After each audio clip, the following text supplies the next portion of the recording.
Amigos, como cada semana, la cátedra económica en el rumbo de la tarde con el doctor Antonio Siriaco Cruz.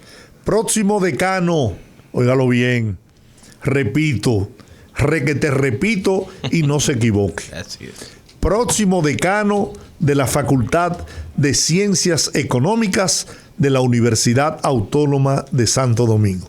He dicho. Pues, ¿por qué se te ponen los ojos brillosos cuando tú presentas al doctor con ese énfasis? Esa fortaleza de su voz. Eso significa seguridad. Exactamente. Poder. Seguridad. Bien.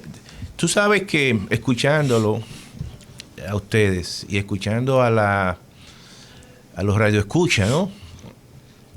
Y todavía hay ese dilema entre el proceso de reapertura de la economía, el tema de la vacunación. Y yo creo que obviamente todos nosotros estamos incluso cansados, ¿no?, de todo el tema del distanciamiento social, del uso de la mascarilla, y eso también ocurre en otros países. Sin embargo, hay que ver algunas experiencias de países básicamente desarrollados que aún todavía no tienen la tasa de vacunación que tiene la República Dominicana, y en algunas zonas que han generado un proceso de reapertura han tenido que retroceder. Y con esto hay que tener mucho cuidado, ¿no? Al margen de que todos queremos ya un proceso de descalamiento acelerado, de reapertura, de ya uno incorporarse a las actividades normales, pero evidentemente que el tema sanitario nos impone cierto nivel de restricciones y cierto nivel de prudencia. Nos impone también el hecho de que tenemos que estar protegidos, porque en la medida que cumplamos esos protocolos, en esa medida obviamente la economía se va a reaperturar de manera plena. Quizás el próximo año ya uno haya superado todo eso. La CEPAL hoy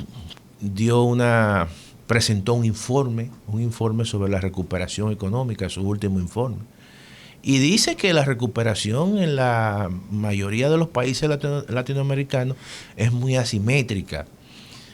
Sin embargo, la República Dominicana aparece muy bien posicionada dentro de los 4 países que tendrán mayor crecimiento este año y el próximo año. Incluso la secretaria general de la Comisión Económica para América Latina hablaba en el informe de que 33 países que ellos habían realizado estudios, 19 iban a tener una recuperación mayor o igual que la del año 2019. Y dentro de esos países se destacó a Chile y se destacó a la República Dominicana. Es decir, la República Dominicana en términos de crecimiento. Ahora, ¿cuál es la preocupación y el riesgo? Y yo creo que debe ser el tema que el gobierno debe poner como meta. Bueno, hay dos elementos, que es el tema del empleo, que uno incluso de los que escucha hizo énfasis.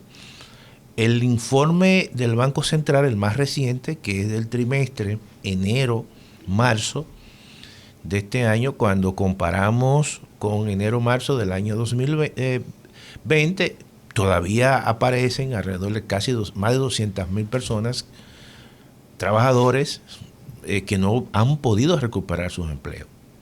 Por ejemplo, en el primer trimestre del año 2020 habían alrededor de 194,000 personas desocupados, ¿no? Ese es el concepto. Y en el primer trimestre de este año hay 400,000 personas. De manera que eso también, el tema de la pandemia, ha tenido un impacto bastante fuerte en el mercado de trabajo, y que eso ha dado como resultado que la tasa de desempleo se haya incrementado de un 6% a un 8.4%. Pero lo más quizás relevante es que eso ha impactado más a la mujer que al hombre, y además que eso ha informalizado todo el mercado de trabajo, porque también la informalidad se incrementó. Pero aún así hay un proceso lento de recuperación, y la recuperación del empleo siempre va con cierto nivel de rezago, con respecto al crecimiento de la economía. Por lo tanto, articulando esos resultados del mismo Banco Central con una de las recomendaciones que dio la secretaria general de la Comisión Económica para América Latina, es que los países de América Latina tienen que enfatizar en un incremento en la inversión pública. Y eso obviamente también ha sido una falencia en todo este proceso, porque la inversión pública en la República Dominicana... Ese ha sido uno de tus planteamientos a lo largo de todos estos meses, porque la inversión pública es la que en cierta manera motoriza y genera conexiones, encadenamiento con el sector privado. Definitivamente. Y eso yo creo que es un reto que tiene el gobierno, ¿no? Que conjuntamente con el empleo. Otro de los retos, y creo que el presidente de la República señaló, incluso llamó a una convocatoria del comité de salario. El tema del salario mínimo, es un tema que yo creo que hay que tomarle caso. Siempre hay la preocupación de que los incrementos del salario mínimo pueden traer como consecuencia un incremento del desempleo, pero en la medida que uno hace esos incrementos de manera moderada, y básicamente a partir de los salarios mínimos, estamos hablando de grupos de trabajadores que no, por su nivel de salario que reciben, no tienen capacidad para ahorrar. Entonces esos incrementos que pueden tener, pues eso se puede traducir en un incremento obviamente en el consumo. Y un incremento en el consumo mejora el nivel de actividad económica. Sí, motoriza la economía. No estamos hablando de un incremento de salario a aquellas personas que obviamente tienen altos salarios, sino de aquellos que tienen salarios mínimos en muchos casos y que están incluso por debajo del salario mínimo. El consumo cotidiano doméstico. Sí, y eso yo creo que el día a día puede motivar e impulsar el proceso de recuperación siempre y cuando se haga con mucha moderación, incluso se tome en consideración y se establezca diferenciación entre aquellas empresas que han tenido un buen desempeño y aquellas, por ejemplo, que no han tenido buen desempeño. Se puede todo eso establecer una especie de cronograma de reajuste salarial. Yo creo que lo importante en todo este momento son los acuerdos que se puedan llegar, los consensos y las moderaciones que puedan haber entre los grupos, tanto trabajadores como empleadores. Yo creo que eso es un elemento que puede, en cierta manera, mejorar todo el proceso de la ruta que se establece para salir de la crisis. Entonces yo creo que esos son elementos que hay que tomar en consideración. Hay que seguir con el tema de la vacunación. También ese informe de la Comisión Económica para América Latina articuló vacunación con reapertura de la economía, con crecimiento económico. Y nosotros... un balance. Y ahí aparecemos dentro de los 4 países que más tasa de vacunación se tiene. Chile, por ejemplo, aparece con un 55% de su población, ya con 2 dosis. Luego le sigue un país caribeño muy pequeñito, no sé si es San Vicente y Iney, y también aparece la República Dominicana con una tasa de vacunación en ese momento, cuando se hizo el informe, de un 28%. Estamos ya en un 33, casi 34%. Escuché la última información que ya hay un 33% con 2 vacunas. Uh-huh. Y déjenme decirlo, yo creo que hay en ese sentido que tener cuidado. Yo tengo las 2 vacunas, pero estoy esperando la tercera. Quiero ver, obviamente, las evidencias, los documentos, los papers, como decimos nosotros, los ensayos clínicos. Porque algo que me llama la atención, y es que, bueno, los chinos utilizaron la Sinovac. Claro. Y los chinos han inoculado una cantidad, miles de millones de personas, y creo que no se ha hablado allí de una tercera dosis. De manera que yo creo que lo importante es, para tomar una decisión, que avancemos y lleguemos al 40 o 50% de la población vacunada. Y ahí, evidentemente, yo creo que eso nos va a dar una idea, porque ya los indicadores han comenzado a ceder. Lo que tiene que decir la gente que vacunarse. Lo que la gente tiene que vacunarse y también protegerse, que yo creo que eso es un elemento importante. Claro, y eso es lo que, en cierta manera, va a generar un proceso de reapertura de las economías, de las actividades. Entonces, en ese sentido, esos son los lineamientos que tenemos que seguir nosotros. En sentido general, yo creo que la economía dominicana ha reaccionado bien. O sea, señores, hay que tomar en consideración que el impacto del coronavirus es nunca visto en la economía. Ha generado una situación y genera una situación en la economía mundial.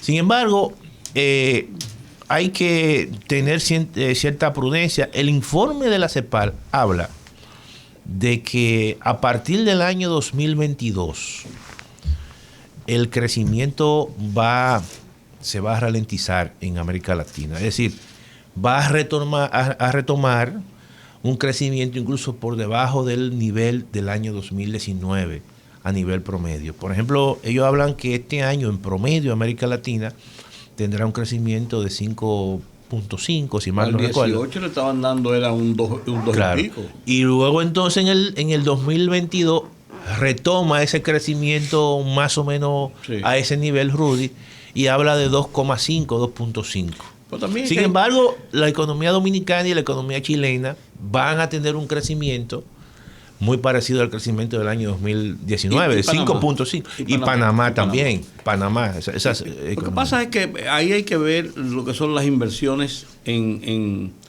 los comportamientos. Claro. Un desplome total. Hay un rebote.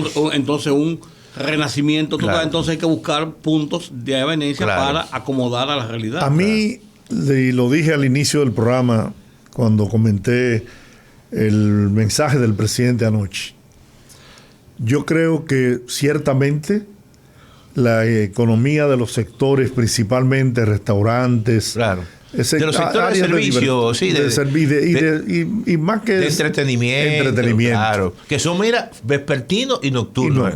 Sí. Se han visto altamente afectados. Claro. Ahora, si yo pongo en una balanza la salud de la gente y lamentablemente la situación de esos negocios, yo me inclino por la salud de la gente. Sí.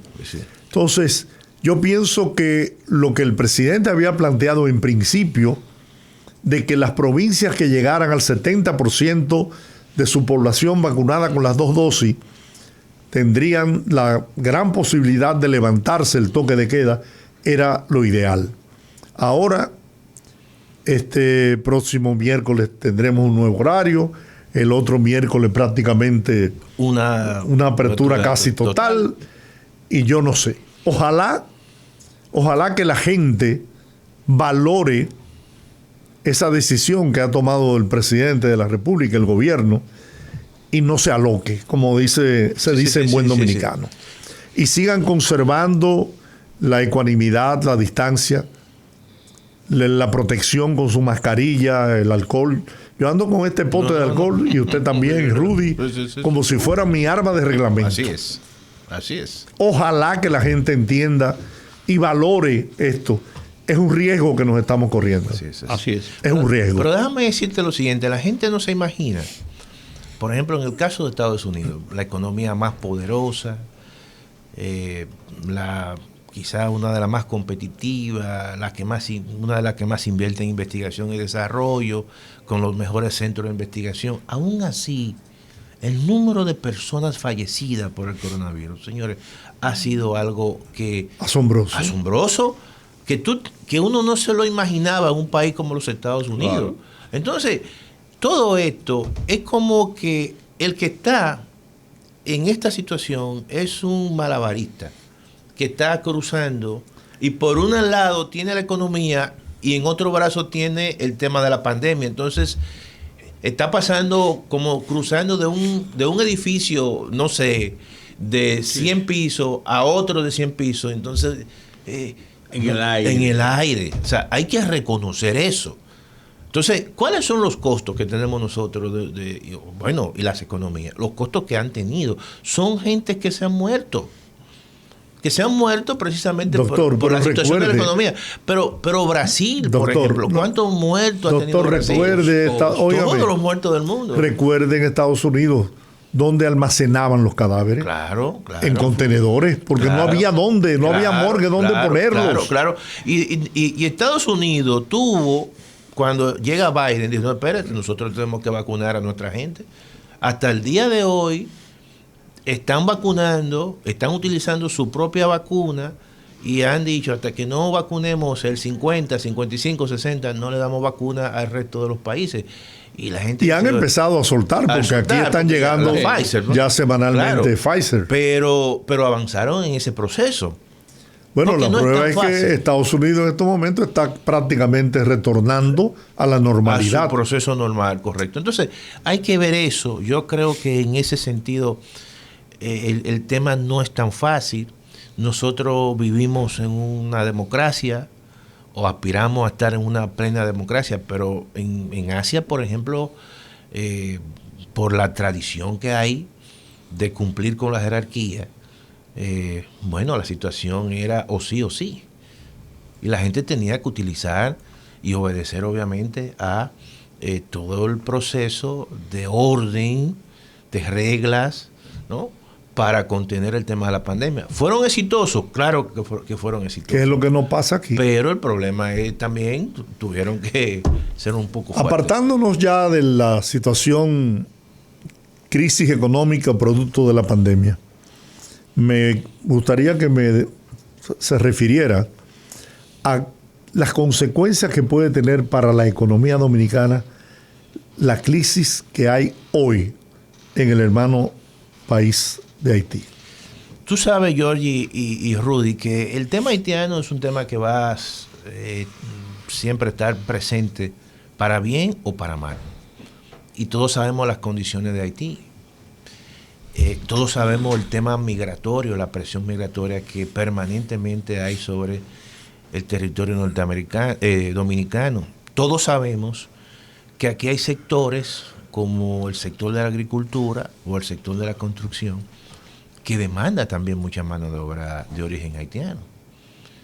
Y eso obviamente que no genera una demanda adicional y una presión para satisfacer evidentemente una población flotante que los estudios serios que se han hecho hablan de alrededor de más de 500,000, otros hablan que aquí hay 1,000,000, pero hasta ahora la encuesta nacional de inmigrantes habla de ese monto, ¿no? Eso es lo que se ha hecho. A lo mejor pueden haber más porque tenemos una frontera muy abierta, pero también hay que reconocer que el segundo mercado o tercer mercado ya de destino de nuestras exportaciones es el mercado haitiano.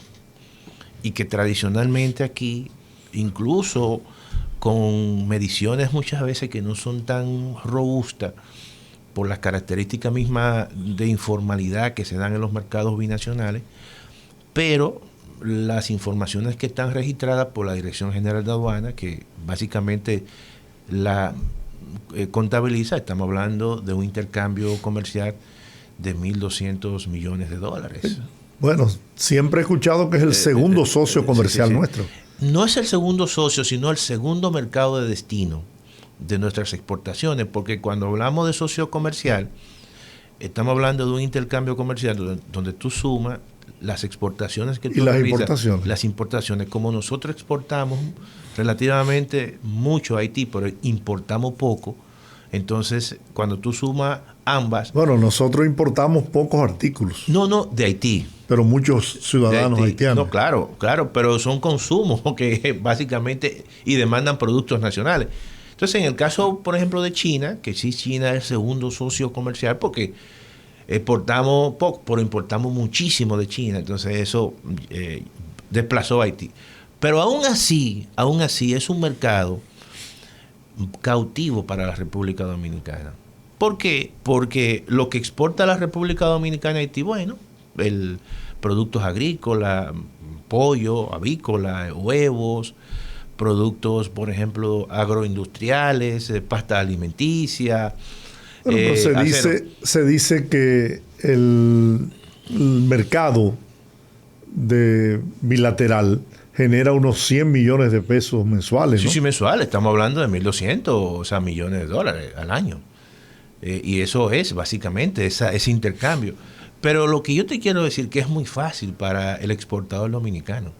El esfuerzo que tiene que hacer para ese mercado es sencillamente un mercado cautivo. Llevar sus productos en la frontera y ahí básicamente lo vende, lo exporta. Y además estamos hablando materiales de construcción se vende mucho, cemento, también, varilla. Y además hay un elemento ahí que tampoco el consumidor quizás haitiano, por sus características, no es tan exigente en ese sentido. Entonces yo creo que todo eso le facilita al dominicano, al productor dominicano, al exportador dominicano, tener ese mercado ahí, que tiene que cuidarlo, que tiene que fortalecerlo, y que cualquier situación anormal que se dé allí de inestabilidad política, eso también afecta el comercio, pero también genera una presión migratoria, y obviamente eso va a estar presente. Yo creo que Haití es un país con todos los problemas del mundo, es un fracaso básicamente de los modelos de desarrollo que se han implantado allí, los partidos políticos y la comunidad internacional, que no ha asumido realmente la responsabilidad que debe de tener con ese país. Entonces, la República Dominicana en cierta manera carga pesado. Muy pesado. Hay estadísticas, se ha medido la cantidad de transferencias que se hacen desde la República Dominicana a Haití, económicas. Sí, claro. Estamos hablando de que las remesas, alrededor de 600 millones de dólares remesan los haitianos a su país. Desde la República Dominicana. Por los mecanismos formales. Eso es, sí. Por los mecanismos formales, a través de Western Union, claro. Informales. Debe ser igual o mayor. Claro, igual mayor. Claro. Entonces, eso la República Dominicana para el haitiano. Pero esa es una fuga de divisas para nosotros. Bueno, pero también, también los que trabajan aquí aportan al PIB. Sí. Pero esas remesas son en pesos o en dólares. No, obviamente. Mira, son en dólares, pero también en pesos, y allí hay mecanismos. Con los cambios al sí, es correcto. Se lo cambian pero del peso al es con el sistema de cambio, o sea, la paridad que se usa es el dólar. El dólar, claro. Esa es la paridad. Entonces, pero déjame decirte que el aporte y eso hay que decirlo también, de los haitianos que están en los sectores productivos aquí, en la agricultura, y cuando tú lo sumas, aportan alrededor de casi un 10% al PIB. Sí, es una fuente de producción. Entonces eso porque hay que decir lo siguiente, o sea, hay sectores que el dominicano lo ha abandonado. No es que el haitiano lo ha sustituido, lo ha abandonado por un problema social, por un problema... Mira, por ejemplo, nosotros hicimos un trabajo en el caso de la construcción. Y nosotros hicimos una entrevista a los directivos de la Asociación de Productores de construcciones, sí, Acoprovi. Y ellos nos decían a nosotros, miren... La ingeniera Susi Gatón. Sí, ella estaba ahí, ella dirigió. Y ellos decían lo siguiente: mira, hay una etapa que yo le llamo la etapa gris en la construcción, que es subir valor, ese tipo de cosas. Entonces, el dominicano que tiene las características, vamos a decir, socioeconómicas, educativas, parecidas al haitiano, no le interesa, porque ese dominicano tiene una tarjeta de solidaridad. Sí. Y le pagan todos los servicios. Entonces, ¿cuál es el beneficio que tiene? No, se dedica a una actividad informal. Recibe del gobierno las ayudas y entonces tiene un motoconcho, que es una forma de sobrevivir. Cuando una vez había se estaba presionando en que se aplicara el 80-20 en la construcción. Recuerdo que Diandino Peña, siendo ministro de Obras Públicas, dijo: yo quisiera saber a cómo van a subir los costos de las construcciones oficiales. Sí. Doctor, gracias como siempre por esta cátedra que usted brinda al pueblo dominicano cada semana en el rumbo de la tarde. Señores, gracias por acompañarnos. Mañana a las 5 estarán aquí los poderosos en el rumbo de la tarde. Sí,